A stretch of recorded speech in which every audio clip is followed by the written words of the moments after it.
హృదయాన్ని, జీవితాన్ని ఎట్లా కడుక్కోవాలి? భక్తుడు అంటాడు కదా, యవ్వనుడు దేని చేత తన నడతను శుద్ధి చేసుకుంటాడు? నీ వాక్యము చేతనే కదా.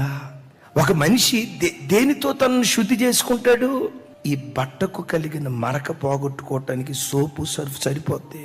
హృదయానికి కలిగిన పాపపు మరకను పోగొట్టేది యేసుక్రీస్తు వారి రక్తం. యేసుక్రీస్తు వారి ద్వారా వెలువడిన జీవ వాక్యమనే నీళ్ల చేత నీ హృదయాన్ని శుద్ధి చేసుకుంటావు. ఇంటిలో ఉన్న మురికిని తొడవటానికి నీళ్లు సరిపోతాయి.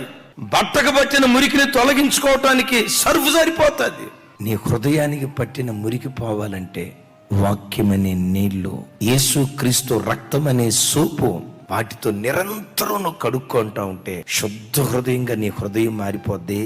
హృదయం శుద్ధ హృదయమైందా, ప్రభులో నిత్యము కదలని సియోను కొండలాగా దేవుని కొరకు నువ్వు నిలవబడతావు.